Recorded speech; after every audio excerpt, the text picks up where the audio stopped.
Welcome everybody to the Mason County District Library.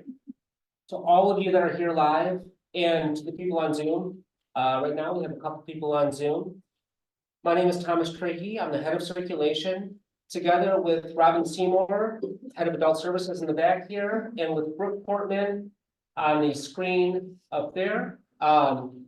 We put together this Cairns and Beacon series as a way to, well, I'll let Brooke tell us about the series. She's got much better words for it. I just want to welcome you here, remind you that there's a discussion next week on this topic, live in this room and on Zoom.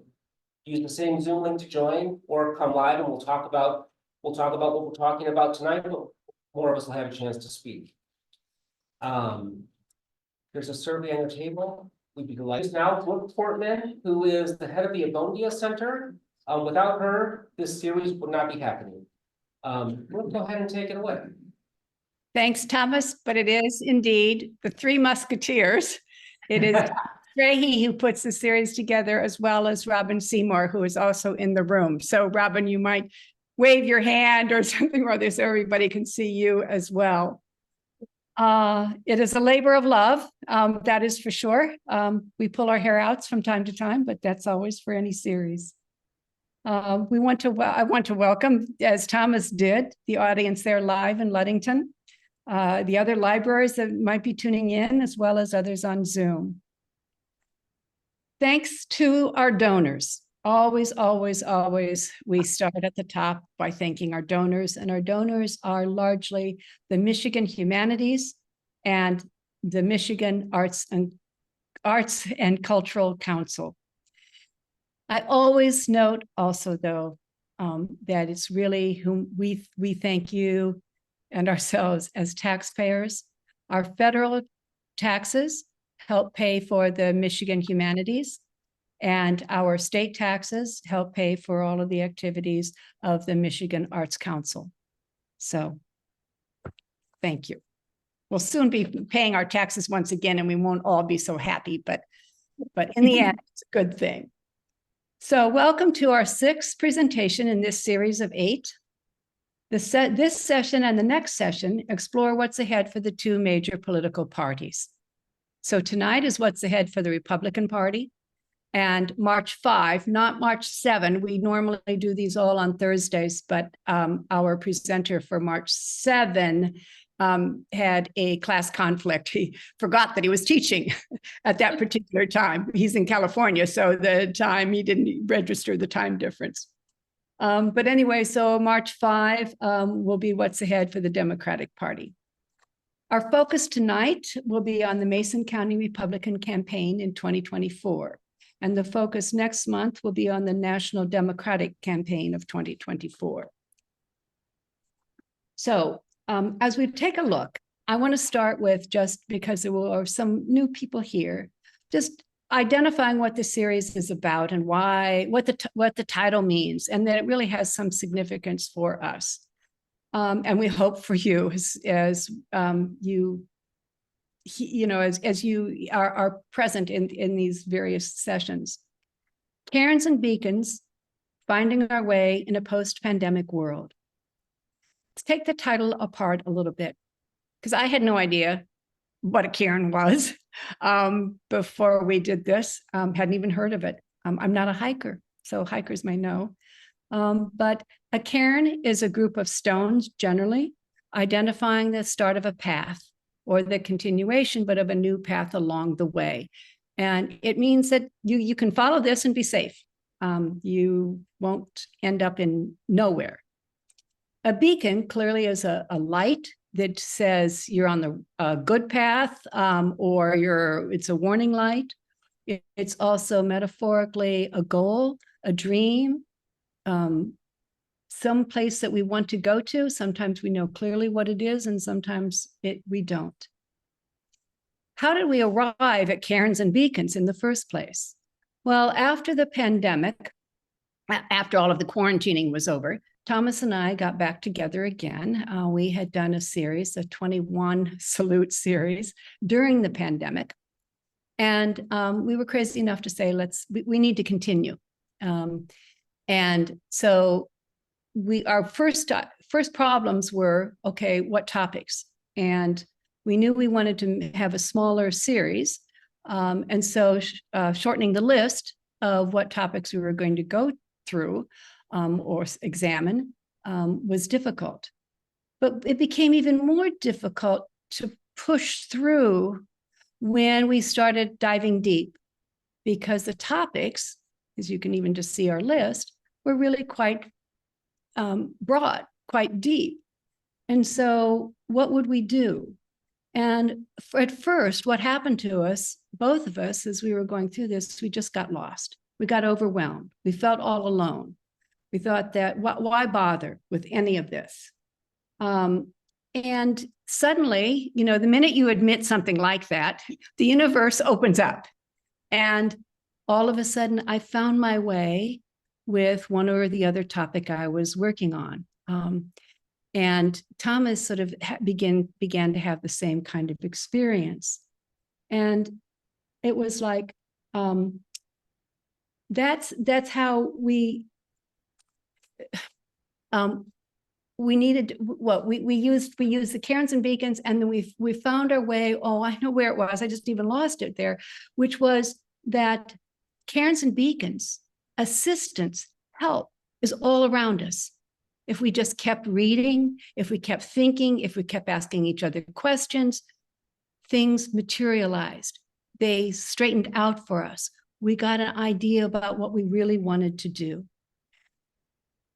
Finding our way in a post-pandemic world was our experience, both of ours. It's interesting how throughout it, we were very similar. During the pandemic, we had so many dreams about what we wanted to do to change the world, to get the United States to the kind of situation, whether it was racially, whether it was religiously, whether it was housing, banking, any number of things that just were not as inclusive as we had thought that they were in the United States. And we made promises, and we each did it separately, but you know, when we'd come back together and go, okay, I'm going to do something about this when this is all over. So when it was all over, we were busy working on our new series. And again, sort of at the same time, we said, how are we ever going to change the world? We're too busy working. You know, we're too busy with our families. We're too busy putting our series together. We're too busy. We can't solve the problems of the world. We can't make good on those promises during the pandemic. Again, we began to get messages. In one of the books I was reading on economics, a woman who works at Harvard Business School, she wrote in her book, do not think you can move mountains. You don't have to. Be a pebble in an avalanche of change. It's like, oh my God. And then there, you know, people use step by step. Brick are out there. And we began to pay attention to them, and not to say we had to change all of the world, but we just needed to work day by day by day. And so that's how we have arrived at what we are doing here. And each night, I read some kind of statement or poem about that very thing. Last month, however, I did step back and just say, let's take a break. Let's just enjoy the world, because that's important too. And tonight, I'm back a little bit more on getting out there and doing my step by step.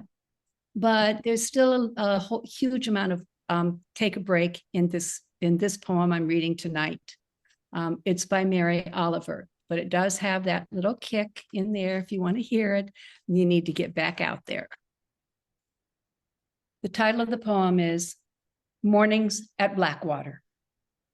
For years, every morning I drank from Blackwater Pond. It was flavored with oak leaves and also, no doubt, the feet of ducks. And always it assuaged me from the dry bowl of the very far past. What I want to say is that the past is the past, and the present is what your life is. And you are capable of choosing what it will be, darling citizen. So come to the pond or the river of your imagination or the harbor of your longing and put your lips to the world and live your life. Oliver can be quite gorgeous in her lips. So now I want to introduce our speaker tonight, Sheila Genter. First, I say I stand in awe of Sheila Genter, and here's why. She was employed for 34 years by the Michigan Department of Corrections and serving there during part of that time as supervisor. She then retired in 2010. In 2020, she remarked that she was awakened by the 2020 election. It awakened her to the role of politics. In the immediate term, she realized her values and beliefs were conservative. She realized she believed in economic prosperity, individual freedom, and the rights and responsibilities as defended and supported in our US Constitution.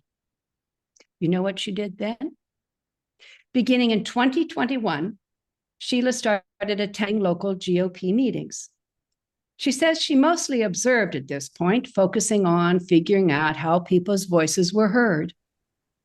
So here she is, less than a year out and attending GOP meetings. In January 2022, she is nominated and elected to the chair's position. She has said that it was quite the learning experience. Well, the fact is, however steep that she might have thought that learning curve was, she impressed folks because she became precinct delegate that same year. And in the next one, 2023, she was reelected chair. Sheila Genter continues today in February 2024 as chair of the Mason County Republican Party. Someone doesn't do this without having great energy, keen administrative talents, drive, and creativity. You can see why I stand in awe of Sheila Genter. Tonight, Sheila's presentation will focus on the coming 2024 elections in Mason County. Please help me welcome Sheila Genter.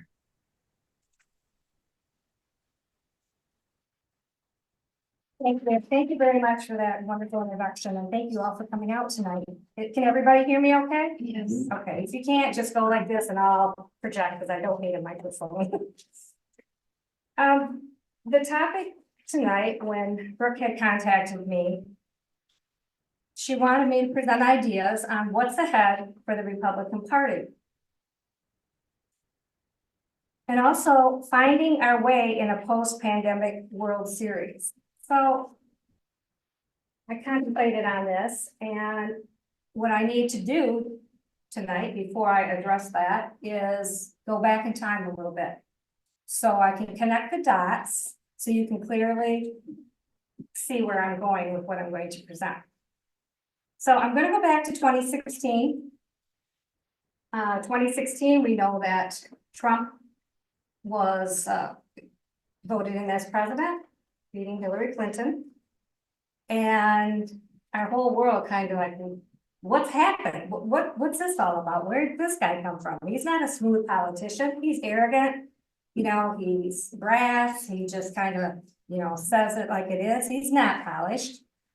He offended a lot of people the way he talked to them. But there was something about him.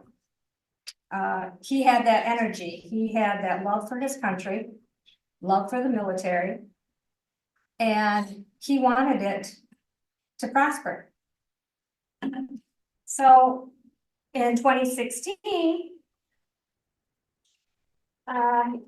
some of his accomplishments for that 4-year period was passing of tax cuts and the Job Acts in 2017, the creation of the U.S. Space Force, which was an independent military service, and I actually know somebody who works for them in Colorado. The brokering of the Abraham Accords, which is a series of normalization agreements between Israel and various Arab states. And his strong support was from working class people. It wasn't the elites. It wasn't the politicians. I mean, there were several Republicans that just didn't care for him. It was the working class. He was going to fight for the working class, and they supported him. So grassroots, I think you've heard of the grassroots movement. It isn't something new. It started many, many, many years ago. But during former President Trump's period, they slowly started, waking up, what's going on? But what happened was then in 2020, we got surprised again, didn't we? Because we didn't win. And that caused a little uprising. That was 2019. We had started getting the pandemic, started having executive orders, being sent out by the governor. We started absentee ballots were being sent out when you didn't even apply for one. It was kind of chaotic. So, there was question as whether there was voter fraud. We probably will never know because there was no forensic audit. So we need to leave that there and we need to move forward, correct? So that kind of brings us up to date. So right now, with President Biden in office, what are we experiencing? We are experiencing some significant issues here that everybody should be concerned about. On February 12th of 2021, he signed an executive order to open the borders.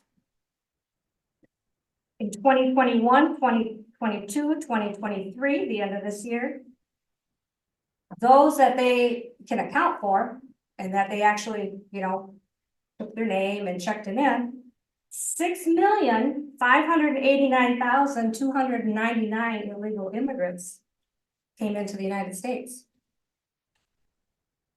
What are we going to do with all these people? That is putting a lot of stress on our Department of Social Services for assistance, for housing, that now we're having a problem finding housing, crime rates, and we really don't know where all these people are. I have talked to our representatives and, he says, yeah, we don't know where they are. They're in here, they say, oh, they have to come back to a court or some kind of a hearing a year or two down the road, but they really don't know where they are.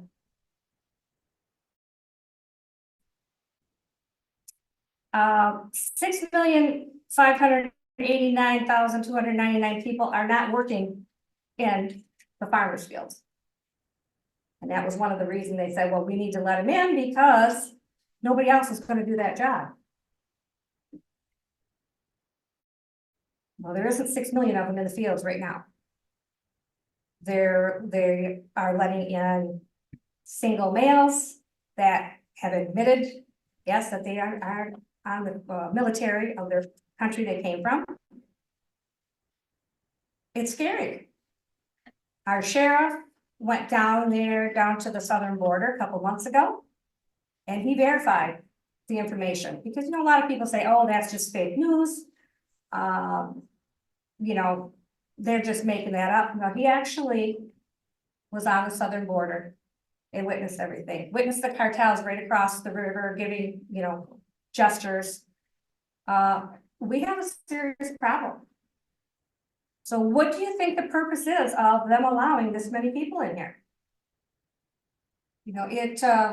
We've got the Chinese government buying our land, and thank you to U.S. Congressman John Muhlenar for bringing it in front of Congress about them not being able to buy land. I mean, before you know it, things are going to be taken over and we won't even know what's going on because we are all busy. Our lives are all busy.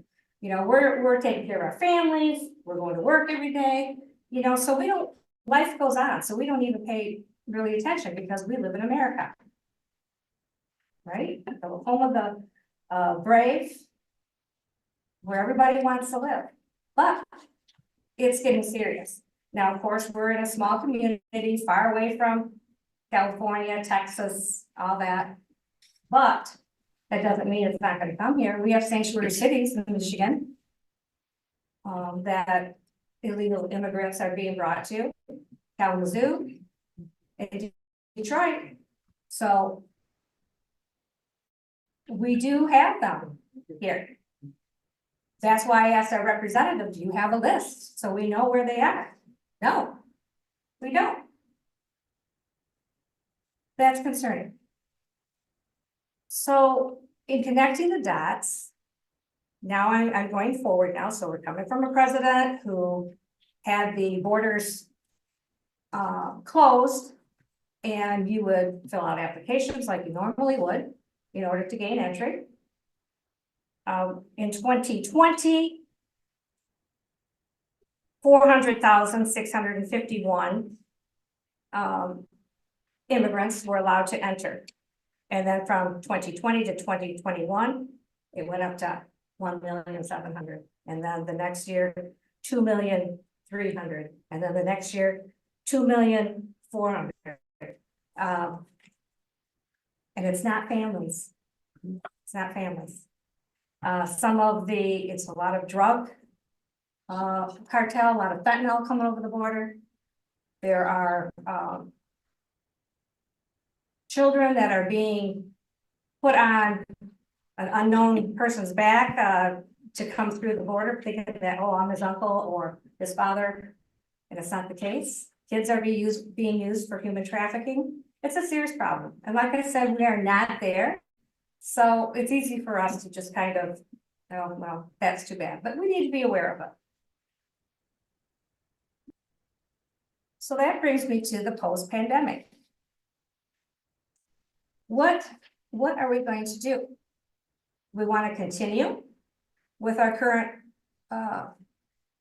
president and his administration. We have high inflation right now. Today, our national debt is 34 trillion. 34 trillion. That's just as of today. I don't know if somebody's making money down in the basement or what, but that's a lot of money. We just can't keep giving Ukraine money when our veterans are on the street, on the sidewalk, without a place to stay. Something's got to change. So here we are. Here we are. What are we going to do? Well, we have a plan. You know, the best thing we'd love to do is to have all the tabulators and voting machines removed and go to paper ballot, but that's not going to happen. So what a person can do, an individual can do, because I'm often asked, what is an individual can I do instead of being in like a group? You can be an election inspector. I'm an election inspector. I work down to the city hall. And that is one who works right with, you know, the rest of them. You have to have a Republican, Democrat, so it's evened out. And you can ensure that, at least while you're on duty, that things are going to be ran properly. And if you notice something that's not according to how your training taught you, then you need to object to it. That's part you can do. That's part of voter integrity. And another job is the election worker, which is a person who has been trained and certified, who kind of walks around. I don't know if you've seen him when you're voting, kind of walks around and just kind of looks to make sure, for example, on absentee ballots, there's both a Republican, Democrat sitting there going through them, and not just one person, because that right there would be a violation. So there are things that you as an individual can get involved in. Debbie Luskin from the city of Ludington is in dire need of election inspectors right now. She's short because of the 9-day early voting. And I am working a couple shifts, but yeah, she's short. And if anybody's interested, please stop down there and fill out an application. Our training, our certification training does not start for 2 weeks, so you still have plenty of time. It's a good service, and it's part of what you can help do to ensure election integrity. Other things that we have planned. We have,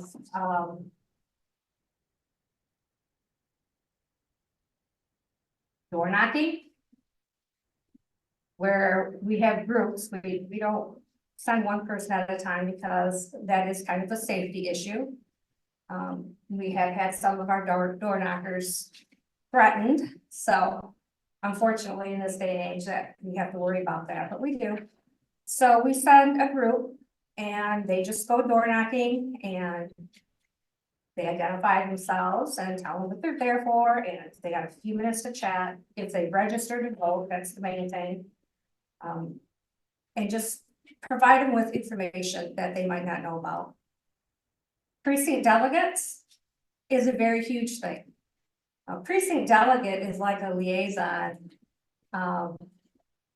with your neighbors.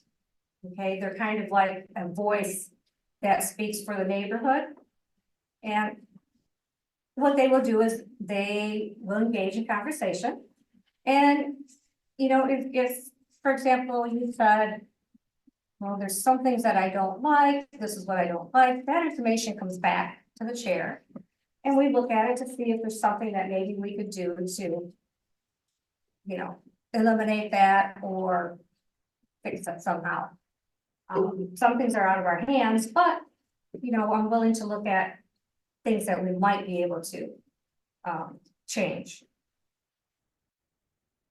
When I first came on board, we had 12 precinct delegates, and currently we have 45, which is great.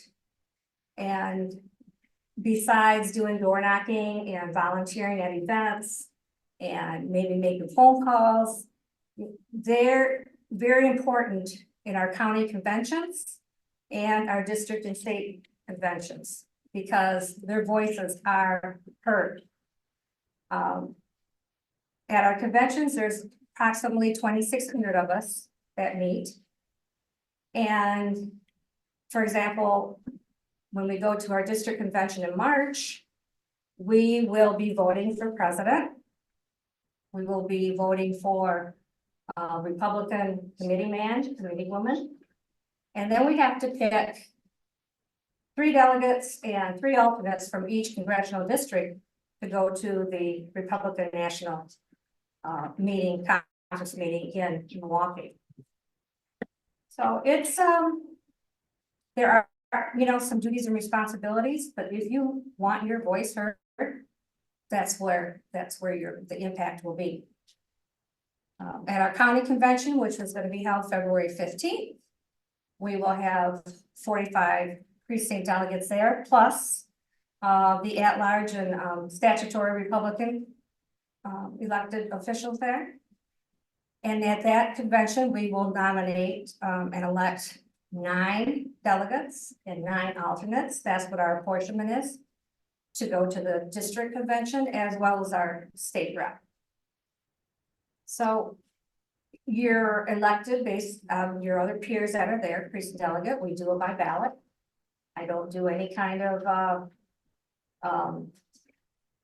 you know, group like, oh, we need to vote for this person. No, we have to have, if you want fair elections, they start right with the party. So in order to have fair elections at our conventions, you have to have a ballot. Open, fair, and honest elections are the bedrock of our democratic institutions.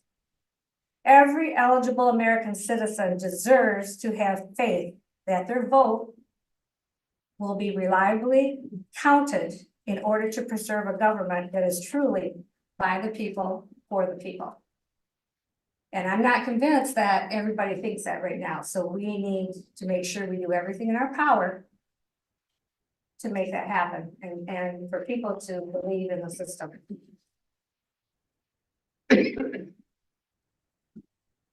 Other things that we have planned, we are involved with an organization called Turning Point USA. They empower citizens of all ages to rise up. They focus on young adults, but they also, any age can be involved. And they're helpful because what they do is they provide us with past voting information. For example, on folks that don't know who they want to vote for, or they're unsure of Republican, Democrat, Independent. And they help us provide that information to us where we can make phone calls. We can do the next step locally. It's a nice tool. I know, people probably say, oh, here's another phone call from a political place. But sometimes, if you just contact one person, hey, make sure it fulfills your duty. They also came across some interesting information about hunters. They did some surveys and they found out like 80% of hunters weren't registered to vote. What in the world is that all about? So they kind of targeted that population and, we're able to get folks registered. And now with the 9 days early voting, you can get in it. You don't have to worry about just that one day anymore. It's in person. It's not by absentee ballot. And, we're encouraging people to get out there early because sometimes when the day of the election day comes, you forget. And then at 9 o'clock, you go, oh, I forgot to vote. So, initially, I thought, oh, I don't like this 9-day early thing. Is this going to be the same thing like absentee ballots? Are we going to have to worry about this and that and other thing? But our National Republican Party is actually encouraging people to do that. If one of those 9 days early voting fits in your schedule, then go and get it done. Other things that we plan to do, we will have a headquarters downtown. We will have yard signs. We will have, which we can deliver. We will have information to hand out. We will have some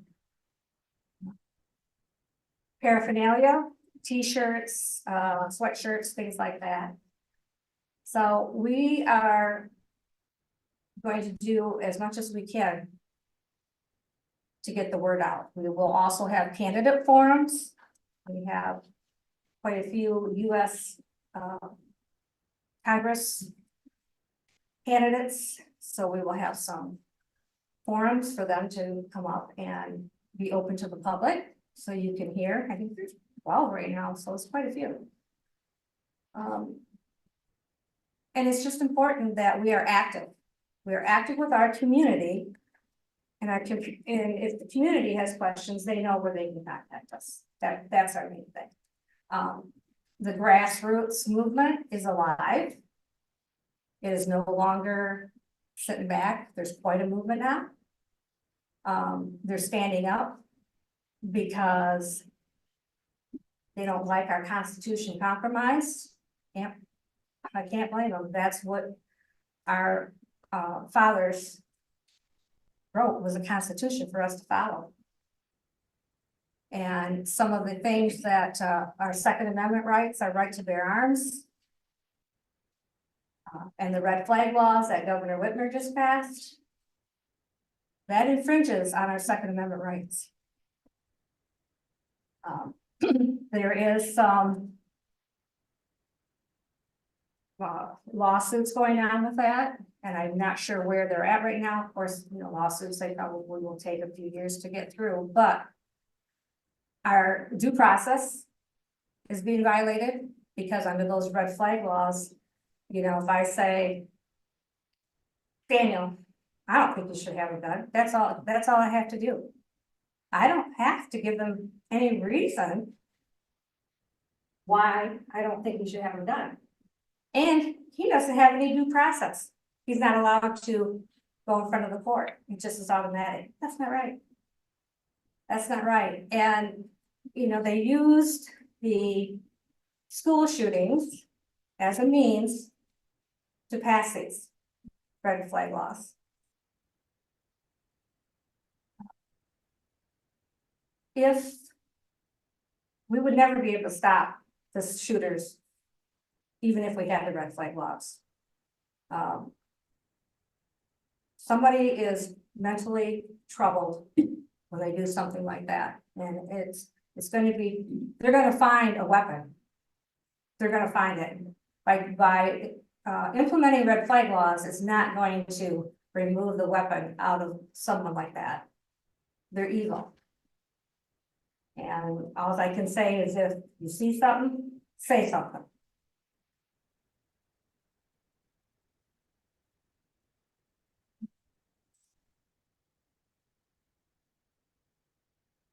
Am I being hopeful and realistic? Yes. Do I think we can win? Yes. Do I think we can get our country back and stop some of this nonsense that's going on? Yes. But we have to do it together. We have to do it. We have to unify. And we have to do it together in order for that to happen. The Republican platform is centered on stimulating economic growth for all Americans. You know, we do not say, or do not stereotype, or do not call Blacks, Latinos. We are Americans. There should be no differentiating about that. We are all Americans.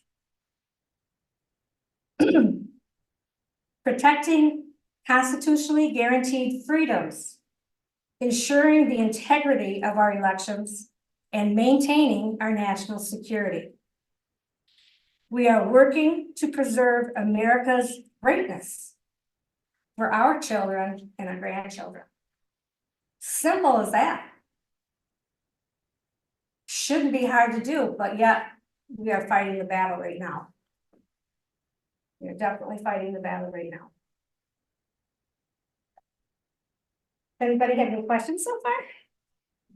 Awful pocket. Yes, sir. Sure. I know that there's some conversation within our own congressional district in terms of Chinese purchasing land Yes. within 100 miles of Camp Grayling, et cetera.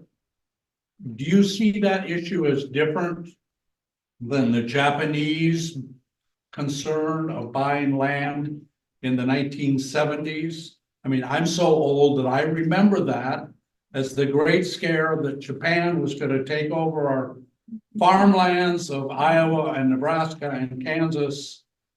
Well, I don't think And that didn't seem to happen. So I don't think any foreign entity should be buying American land.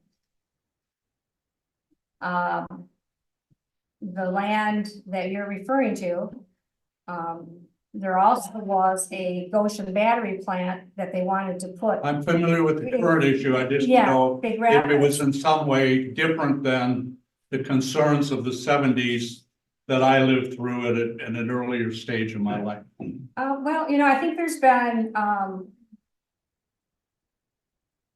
again, Congressman Muhlenar has been working on that, and there actually has been, they finally went through and looked at all the information where they grant the federal, they grant a permit or something for them to buy, and they started looking at all these. And they have already purchased quite a bit of land out west, Yes, yes, and by farms, by ranches. Yes, ma'am.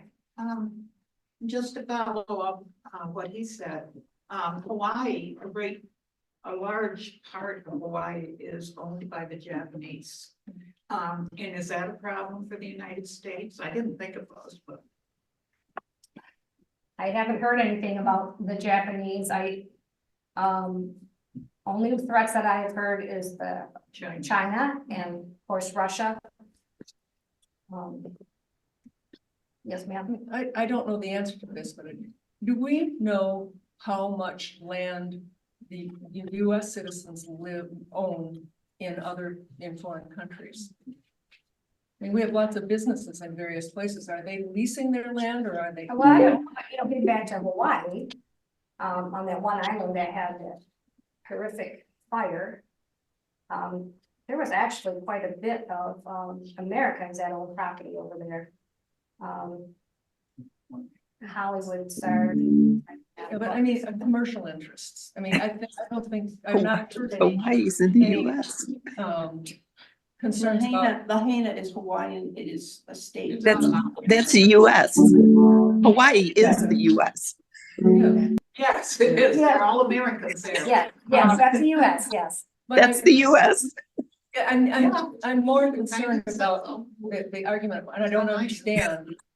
I mean, there are strict regulations when US citizens buy land in other countries to live, expats. Yes. But I don't know how many, I know we have companies, our companies have gone overseas in many, many, many places. Do they own the land that their factories are on in those overseas locations? I don't know. I cannot answer you on that. I do not know. I just know that somebody dropped the ball and let the Chinese CCP purchase too much land. And they were actually, I think it was in Utah or one of those states where, yes, ma'am. I understood that the West Coast ports were all Japanese owned.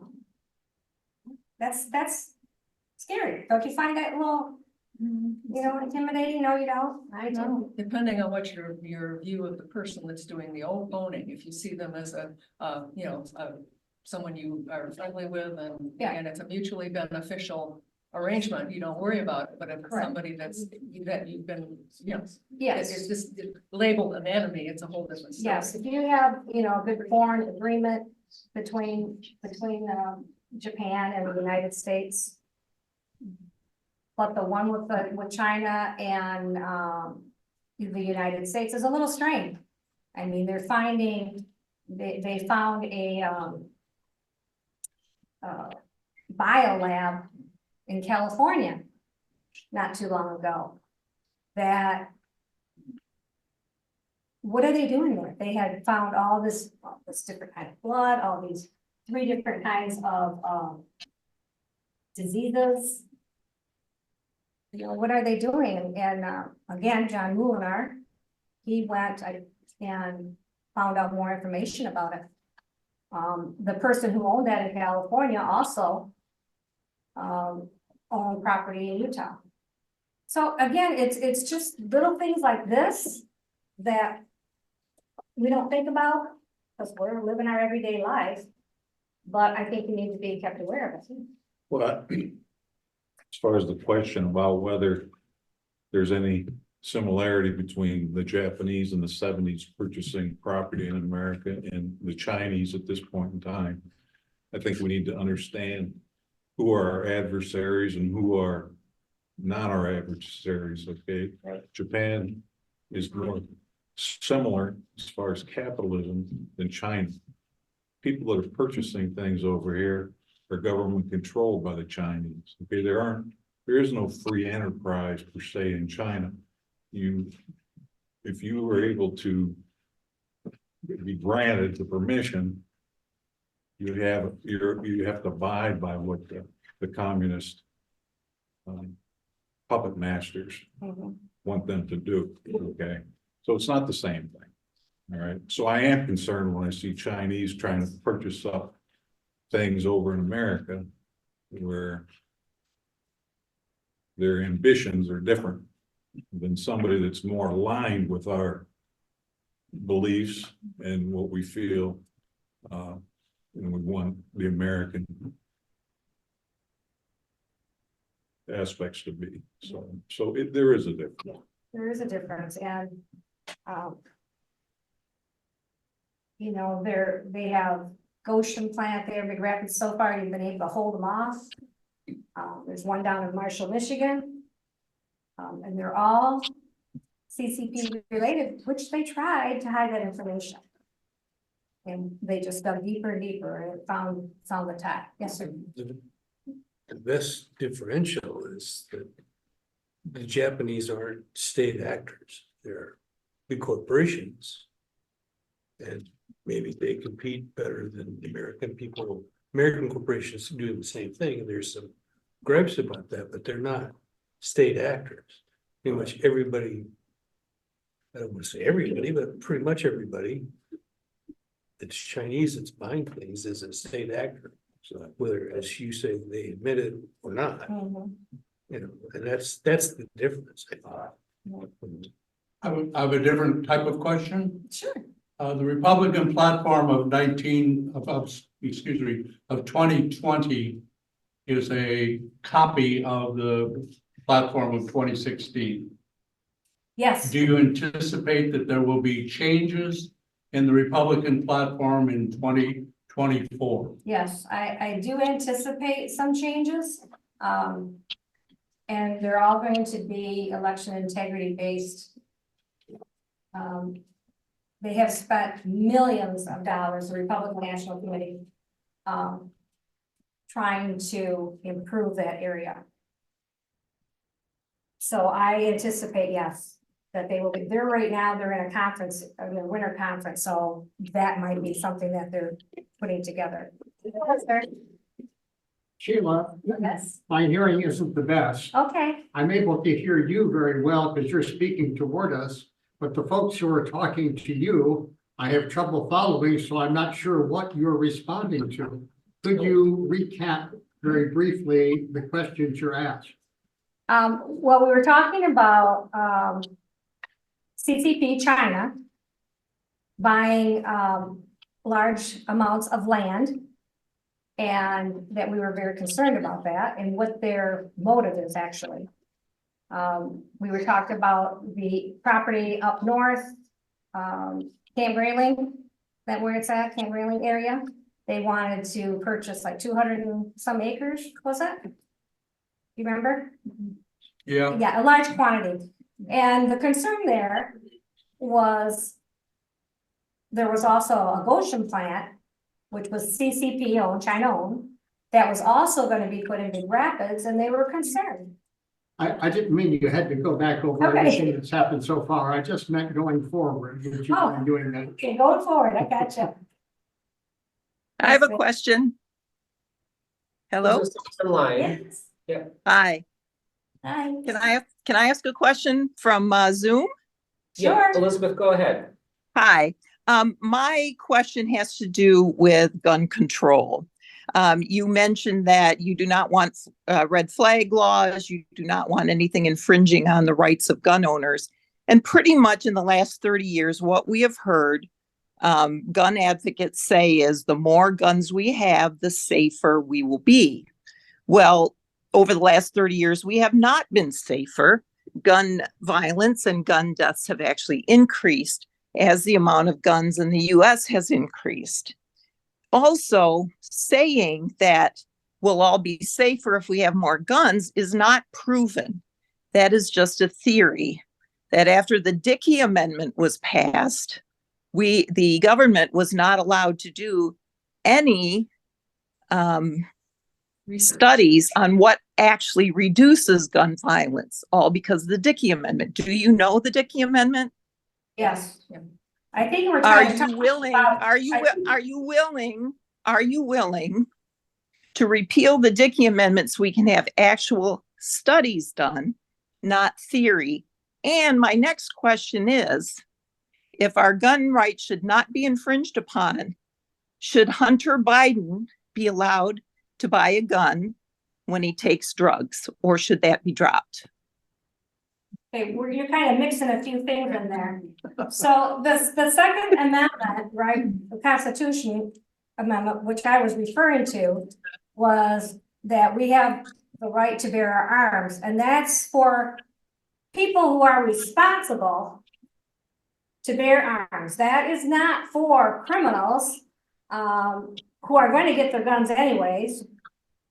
They'll buy. Do we know that though? I mean, we keep Yes, I hearing do. that. We keep I do hearing know that. I- No, that if the good guy has the gun, that's the only thing against the bad guy with the gun. But what has happened over the last 30 years is that individual gun ownership has increased exponentially in the US. And at the same time, gun deaths have also increased. Therefore, the whole thing about the more guns we have, the safer we have, has not proven to be true at all. Do you agree? I mean, Some more illegals here. I mean, I don't Did you think want there's to comment? anything you can hear. Yeah, I mean. We don't know who has the gun, but Yes, there are so many factors. I'm saying that too random. those of us who have the right to bear arms, who are responsible, right? we go and purchase, our guns at store, they run our background check. You can't compare us to criminals. Well, but okay, I lived in Jacksonville, Florida for quite a while. And in Jacksonville, Florida, every year, more than 500 guns are stolen out of unsecured vehicles. Now, if those guns are used in a crime, should the person that owns a gun that did not secure them be held liable for the crime as well? Kind of like what's happening right now in Michigan with the mother of the school shooter.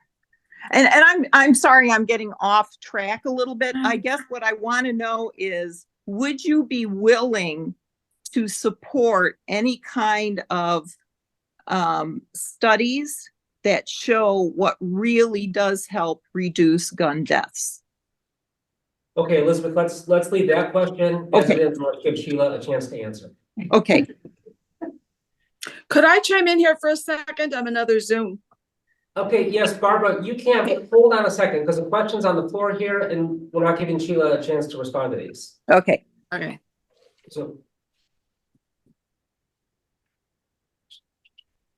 Yeah. yeah, I'm just sorry. The question is- It's okay. So, okay. The question is, Would you, Yeah, support. I got it. Mhm. Would you support something to repeal the Dickey Amendment? Well, I think that needs to be addressed with a representative. I mean, if you want studies ran, why hasn't that been requested through your representative? it has, but there's the Dickey Amendment right now that was passed about 1992 or 3, because the CDC came out with a report in 1992 that showed that having a gun in the house actually increases your chance of being injured or killed by that gun by 2.5 times. Yes. Yeah. Can I? I'm listening. You can go ahead and finish. Amendment that then disallowed the use of any government funds to do any kind of studies on anything that may reduce gun deaths. And what research was used to back that?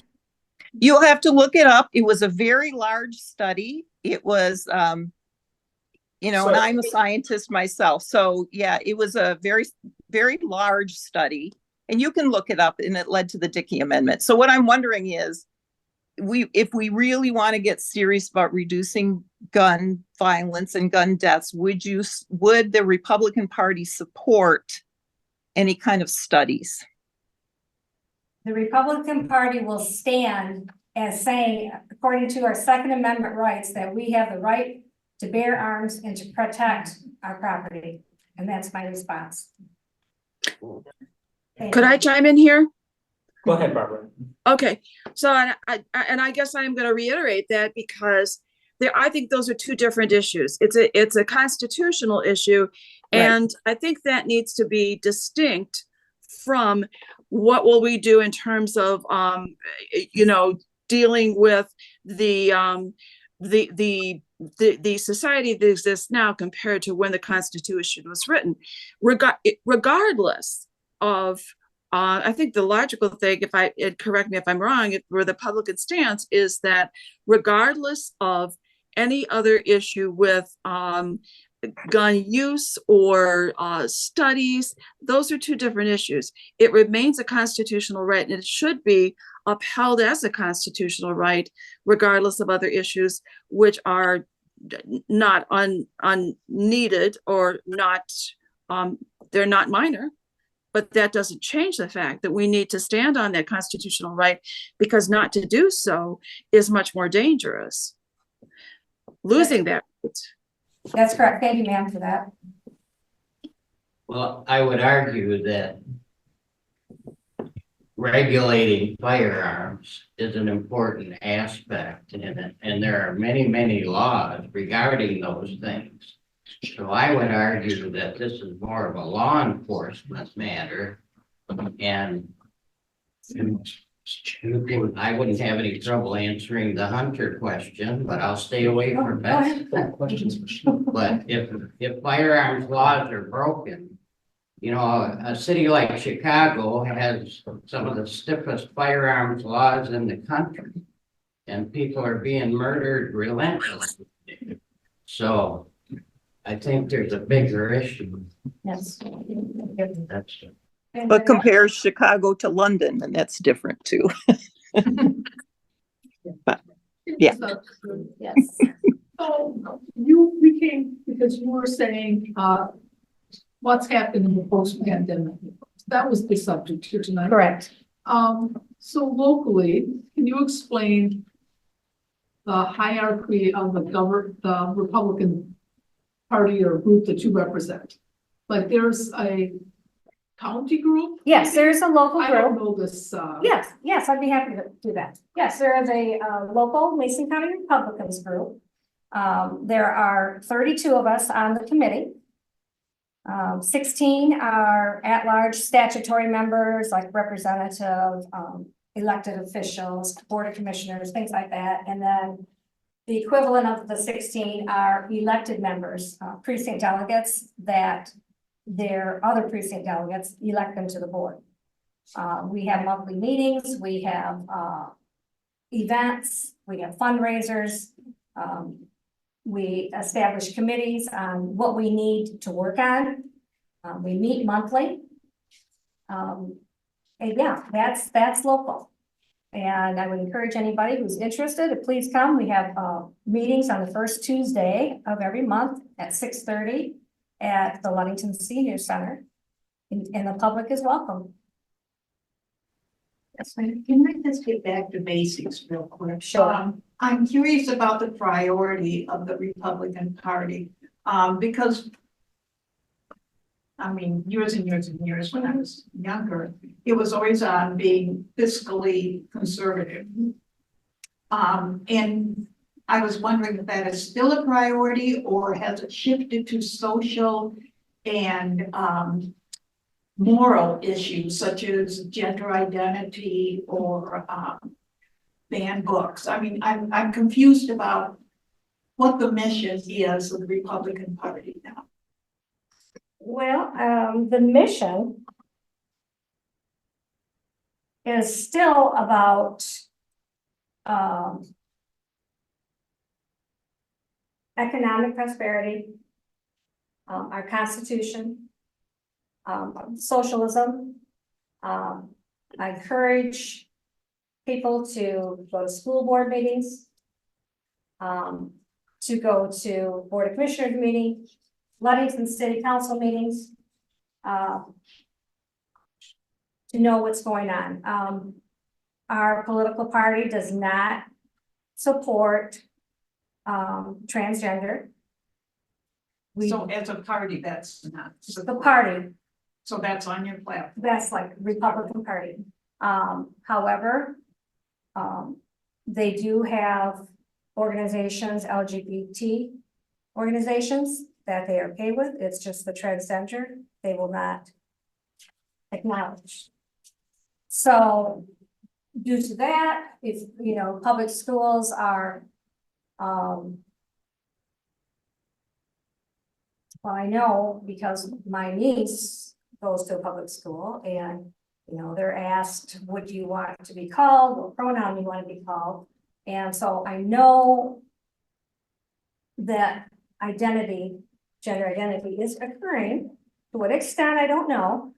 I did go to the library and there were some books that were questionable that, you know, kids could check out. Now, if kids and their parents want to check them out and read them, that's great.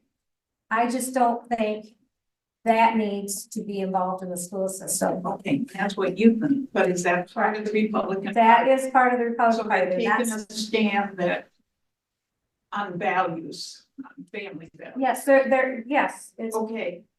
I'm gonna say something that's gonna be sure. very unpopular. How is that rationalized with present candidate who has sometimes been a little lax in the values of moral values? well, I'm not no, it's attacking. okay. I'm curious as a party, how do they resolve? In 2016, he did support LGBT, same-sex marriages and families.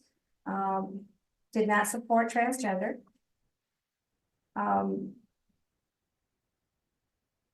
as far as, I'm assuming because of the percentages, he will probably be our nominee, but I won't know officially that until after March 2nd.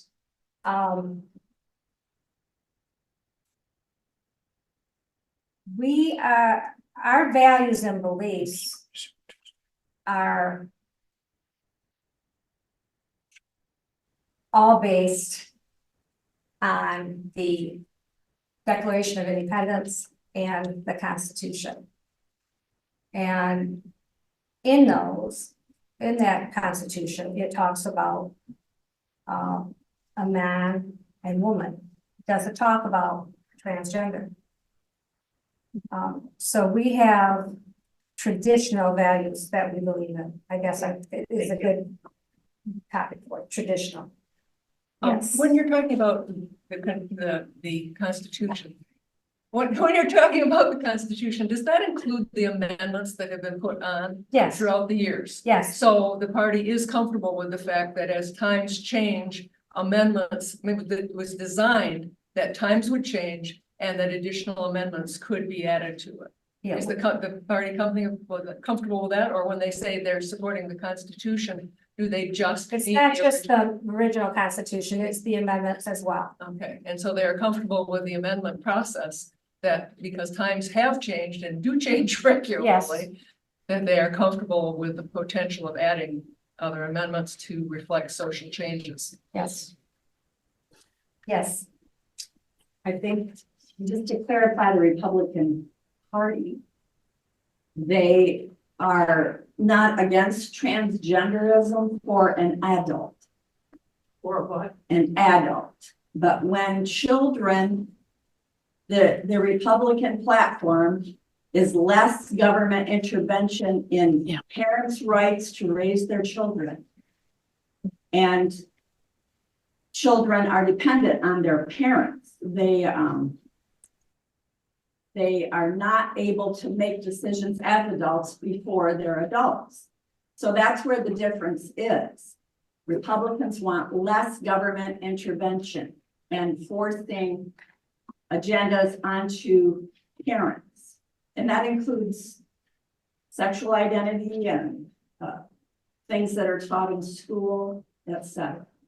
So would the Republican position be the government of Tennessee or Texas or Utah or Idaho or Montana cannot prohibit a parent from making choices with their child about transgender services? there are some states, because basically that's what they're leaving it up to, is each state to make The question was about the position of the Republican Party. Yeah, Would they be opposed they would be opposed, yeah. to the state making those determinations? They would be opposed, but that wouldn't have any effect because they're giving them that right to make their own laws. Yeah, the states have authority to decide for themselves. Right.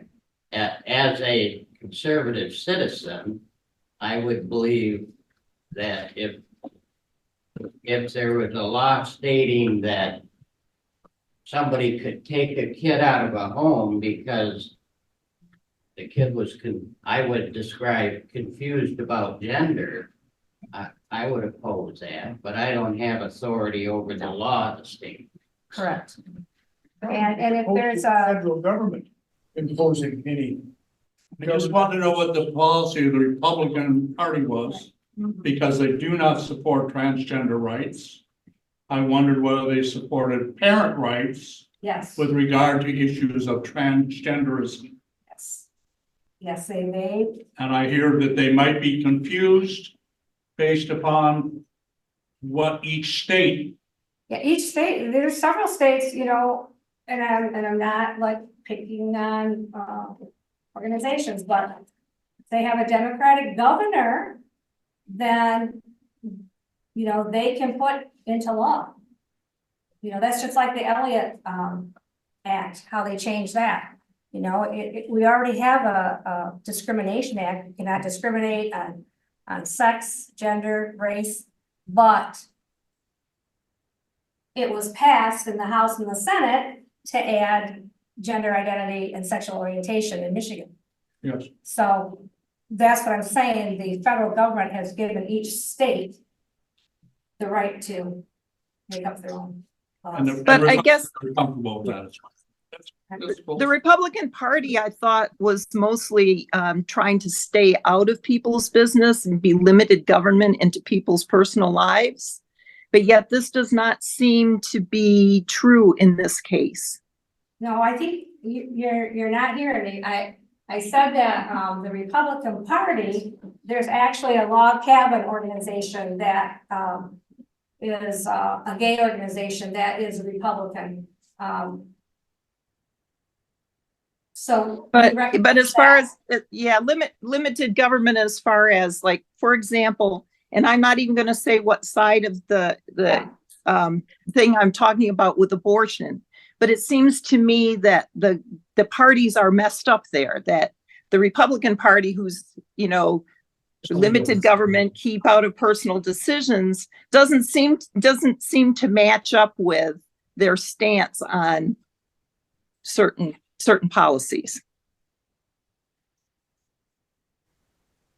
And she's entitled to that view. Yes, yes. I'm not even saying whether I'm for or against abortion. I'm just wondering about the Republican Party's limited saying, okay, we're going to keep the government out of people's personal decisions. Yet when it comes to LGBTQ, parents doing things for their children, and that they seem to say the government is going to step in and say, no, you can't make that decision on your own. I think the confusion between being an adult and being a 16-year-old child. I did 100 things wrong as a 16-year-old. I would have never gotten my job that I retired from if I had gotten caught at it. Because I wasn't. And I understand that, but if there are parents involved, we don't want the government doing things to children. Yeah, but that's not the government. What I'm saying is, you tend to say, you know, parents should make the decision for their children when it comes to education. Parents should make the decision for their children for everything. And I'm not even saying which way is right or wrong. I'm just saying it doesn't seem to go along the party line. Why do you not think that? Because you are interfering with a parent's decision. We are not interfering. We want the parents' decision to not let a 16-year-old go over state lines. That's what I'm saying. But if the parents want their child to have that, you are saying, no, parent, you cannot do that. We can't do nothing about that. It's just that if a parent doesn't want it, we want the parents' right to be able to stop that. Yes, Oh, absolutely, absolutely. Yes. Yes, the parents should have the decision for sure. Parents. Yeah. I'm just gonna chime in here if I could. There is a massive, there's organizations, Karlin Borisenko has done research, and she actually does live stream some of these school districts across the country where she gets into their feed, and they are doing training, which actually trains these teachers. And there's documented cases where there is government influence and infiltration into these schools and into the training, and there's government overreach, and so that's where they're promoting the transgender agenda. And Wow. yeah, it's much more severe. See, and that's My son's a teacher. My husband was a teacher. I have friends who are teachers, and I've never heard of that happening So, at all. all right. So I'm gonna stop you for a second here, Barbara Elizabeth. I'm gonna let Sheila respond to this if she wants, and then this is Okay. the discussion next week. Yeah. And we're gonna come back and have discussion about this next week. Yep. But right now, there's lots of other things to talk about. Yeah. I have a question. Well, I'm not a real Trump fan. Yes, that's What place will I have in your group if Trump becomes the candidate? And what role can somebody who doesn't support Trump have in the Republican Party at this point? Because Go ahead, one of your Sheila, may I take? Sure, take it, well, If you're involved in the local group, it's our responsibility to pay attention to what the commissioners are doing, to what all the local officers are doing. To start at the bottom and work out, we can control these people. And they are the ones who have to go up the line and control at the top. Yeah. So regardless of how you feel about Trump, there's a great deal of participation, involvement, and accomplishment that you can make on a local level. In fact, that's, in my opinion, that is the more important place to work, because we're not heard on a federal level. Let's face it. We have to start at the bottom and work up and kick butts up the line. And all of our elected officials, board of commissioners, they all come up this year for election. So that would be my answer to your question. And we're all, It's a role for people. Yeah, we're all kind of Absolutely. we're all kind of like-minded, and Yeah. it's kind of fun to get together and. But what we're seeing on the news right now is, Oh, but Trump used, $47 million of his campaign contributions for his defense. That's the stuff I'm Yeah. thinking, I'm like, so I come here tonight, we need to start at the local level. With the Republican Party. And I'm curious about it too, but what my activities are going to change that one So there's iota. plenty for us to do. There is, and like I said, we'll have candidate forums. Especially for like the US Senator position, you'll want to hear that, and you can get involved in and participating in that. There are a lot of things besides just, presidential candidate. Yes.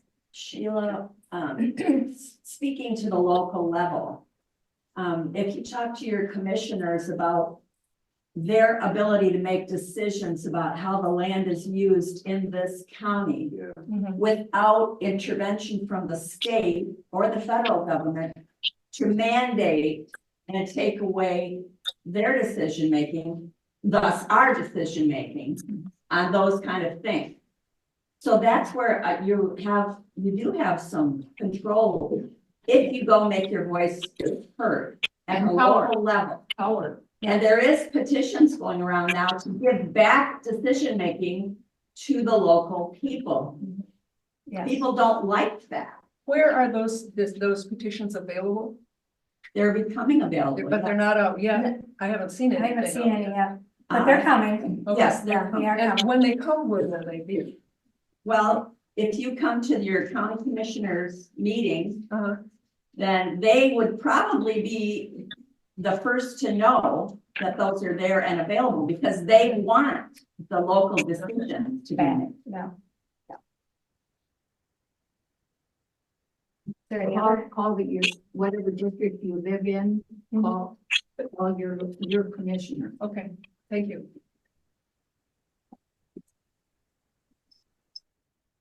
So I'm sure some of you have heard about the problems with our local Michigan GOP. I don't know if anybody has. But I would address the elephant in the room. Yeah.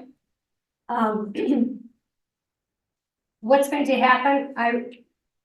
We really don't know. Wait, I'm not sure do you know what the local problem is? Okay, so What's the problem? we have a Michigan, chair that was elected to that position. Her name is Christina Caramo.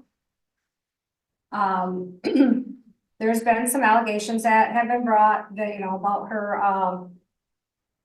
not doing her job, not being fiduciary responsible, things like that. And her vice chair actually, and some state committee folks held a meeting on January 6th, a legal meeting, and they voted her out.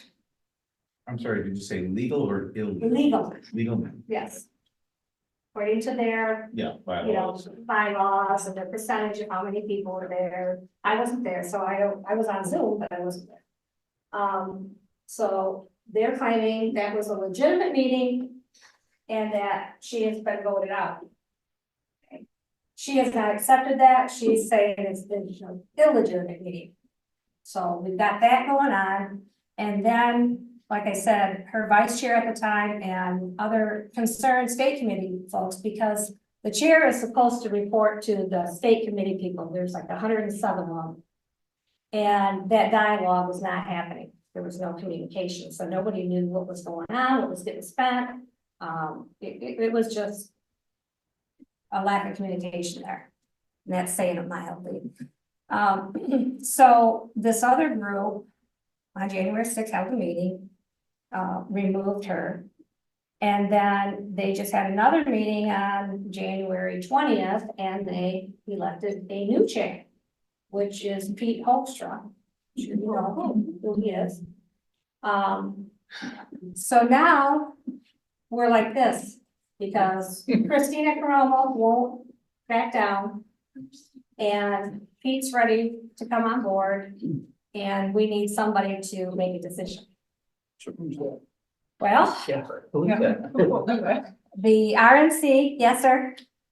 Sheila, I've read some about this. Did not the National Republican Party, led by Ronna, formerly known as Romney, declare that there was a legal and proper action that removed Ms. Caramo from her position? Two attorneys that reviewed the documents that were submitted agreed that the meeting was legitimate and that the bylaws were followed and that she was removed. She still doesn't agree with that. So the Republican National Committee this week are having their winter meeting. Where like 168 chairs come and attend, and it's being held in Vegas. And they would not name the chair for Michigan. They invited them both. They invited both Christina and Pete, but they were going to be guests. They were not allowed to vote. And there's no name. If you go on their site, there's nobody for Michigan listed. So they said that after this is over, the winter meeting, that they're going to review everything and make a decision. Now, the local Michigan GOP says, well, they can't do that. They can't make a decision. Well, they can, because they have to recognize one person because of campaign financing. So they do have to recognize one. Who it will be, I don't know. And then there's also, yeah, and then there's also in the 17th Circuit Court, there was a lawsuit that was filed by Pete Holmstrom's group trying to get a restraining order against Christina so they can get in place. So yeah, it's a mess. It's a mess. They were supposed to meet in court the other day and then the judge postponed it. So I don't know. I don't know what's going to happen. That's why in the meantime, talked to several chairs that surround you know, Oceana, Manistee, we are focusing locally. We are focusing locally and putting our energy locally until they sort the mess out. So, Can I ask, in your opinion, that was a legitimate meeting and Pete Hoekstra should be the Republican chair for the state? well, I'm not trying to put words in your no, mouth. it's okay. Like I said, you were attending the January 6th meeting. Sheila is in a difficult position because she needs to be impartial Okay. as best she can. I, as a member of the committee, but not a chairperson, would respond with, it was a legitimate meeting and Ms. Caramo was legitimately removed for legitimate reasons. And that Hoekstra was elected as chair legitimate. That's how I would describe that. And I can't say Sheila would agree with me, but I have to wait until the I'm rule. sharing that with. Right, I appreciate that. But I think you were there. As a follower of the mess that's going on. Who makes the ruling? Well, we're waiting for a ruling from the Republican National Committee and from the 17th Circuit Court.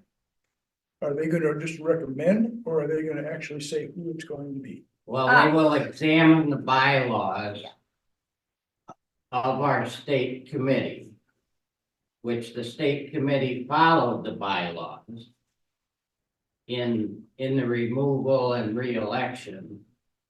Yet we find that Ms. Caramo is still maintaining her beliefs that she is chair and Yeah. having meetings that don't follow the bylaws. So it's It's a quite- mess. quite- Okay, all right. Next month will be Yeah, 12 enough. months of nothing Enough. happening, so that's why we're all just taking our own way. If you have more to say, go ahead, but I do have another question All online. right, Okay, all right, Beth, if you're still there and still want to ask, go ahead. Okay, I just want to make a statement. You were talking about inspectors earlier, election inspectors and the training. The training is on Monday, February 5th at 2:00. there's several though different. Well, they told me this was the last one before this election, for the next election. Okay. Is that So from Debbie? I got my information from Teresa and Amber Township, Okay, and it will be at the Ludington, city offices in the basement there in that big room, conference room. So if you want to be an inspector, you got to move fast tomorrow or Monday morning. Oh, yeah. yeah, Lila. Before we close, may I make one clarifying statement about early elections? Sure. Yeah, Just to- Lila, you want to explain where you represent on the board of canvassers? So that people know that you're. I'm on the board. Yeah, For so, Mason County, yes. involved in the elections. The one comment I want to make to reassure everybody that early voting, your votes will be tabulated, but they won't be tallied. They won't be known. They won't have any influence on the rest of the election. The absentee voters, your absentee ballots, the regular election, none of that will be out there to influence anybody. No. Until everything is. Until everything, Right. until they're tallied along with the Right. final votes. Okay. It'll just be A reassurance. carried over That's all. from day to day. Pardon me? I said that's how they do, they don't. Exactly, and the same thing will happen with early voting, because there have been some Yeah, people that's who just thought fair. that maybe that would be counted and then could be influential Right. in future votes, and that is not the case. Yeah, and Cheryl, the county clerk, is doing training on that soon. On the Right. 9-day one, yes. Right, the county's Yes, precincts are a different entity than the city of. yes, sir. So my question is, the request for an absentee ballot this cycle is different in that I'm required to request only the absentee ballot for a particular party. Correct. Before, I could just go and decide which sides, race needed the most. Decide who I wanted to vote for. I understood the restriction that once no, not split ticket. Straight ticket. It was straight ticket, but I didn't have to decide until I got into the ballot Right now, box. Yeah. And the absentee ballot reflected that. Now it doesn't, so you're gonna get less people. It seems like, The law. it's a changed. ploy Yeah. to reduce voter participation to me. you have to declare anyway in the primary. It's just a Yeah. matter of when you declare, but you have to declare in the primary. Yes, you do, I agree, but sending out something that makes you decide weeks, months ahead of time is gonna, people are not gonna vote who would have voted one way or the other. And if you are not comfortable doing that, I did talk. I'm gonna go. I did talk to Debbie, you can go in person and you don't have to worry about filling that out. You'll Well, I have a know, piece of but paper that's- there. I know. Yeah. Is that only for the absentee? I've had a question about that too. I'm an independent and I don't know who I'm gonna vote for in the fall. If I declare a party now, can I change that later if I want to? Yes. Yeah, in the fall, it's Yeah. cross. There are people who deliberately declare the opposite. in the I've heard of primary. that, but I didn't know, I Don't know worry it's about illegal it. someplace, I didn't know where. Can I answer anybody else's questions about our platform? Where our Republicans' values are, or anything like that? Hope the information I provided is helpful and maybe answer some questions. Like I said, come to one of our meetings. I can give you my number if you have any questions. I'm always open to people calling me.